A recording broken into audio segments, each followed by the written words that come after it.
ஸ்தோத்திரம். கர்த்தர் உங்களை ஆசீர்வதிப்பாராக. ஒரு குறிப்பிட்ட இடத்துல நமக்கு கிடைக்க வேண்டிய மரியாதை கிடைக்கவில்லாவிட்டாலோ அல்லது நம்மை ஏற்றுக்கொள்ளாவிட்டாலோ, நாம் விரும்பின அந்த இடத்துல நமக்கு கொடுக்க வேண்டிய இடத்தை அவர்கள் கொடுக்காமல் போய்விட்டாலோ, நம்மை நிராகரித்து விட்டாலோ, நம்மை விலக்கி விட்டாலோ, நம்மை தூக்கி எறிந்து விட்டாலோ, பல நேரங்களில் நாம் சோர்ந்து போகிறோம், நாம் உடைந்து போகிறோம்.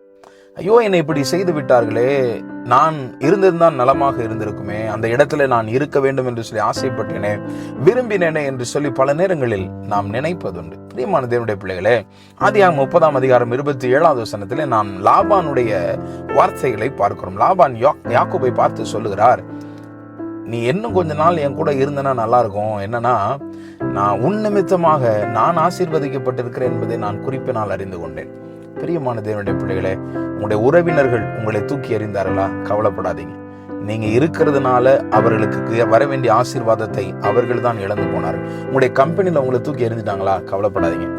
நீங்க அந்த கம்பெனியில வேலை பார்க்கறதுனால அந்த கம்பெனிக்கு தான் ஆசீர்வாதம். அந்த கம்பெனியை அந்த ஆசீர்வாதத்தை அவர்கள் இழந்து போனார்கள்.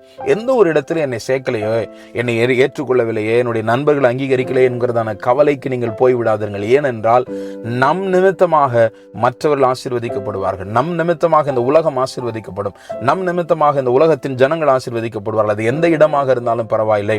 உங்கள் நிமித்தமாக ஆசீர்வாதமே மற்ற ஜனங்களுக்காக கடந்து செல்கிறது. ஒருவேளை உங்களை நிராகரிக்கிறவர்கள், உங்களை இழந்து போகிறவர்கள், அவர்கள் உங்கள் நிமித்தமாக வருகிற ஆசீர்வாதத்தை இழந்து போனார்கள். ஆகவே அதை நினைத்துக் கொள்ளுங்கள். என்னைய விட்டுட்டாங்களேன்னு சொல்லி நினைக்காதீங்க. ஐயோ, பரிதாபப்படுங்க. அவங்களுக்காக உங்கள் நிமித்தமாக கிடைக்க வேண்டிய ஆசீர்வாதத்தை இழந்து போனார்கள் என்று சொல்லி நீங்கள் இருக்கிற இடம் ஆசீர்வாதமாக இருக்கும். ஆமென்.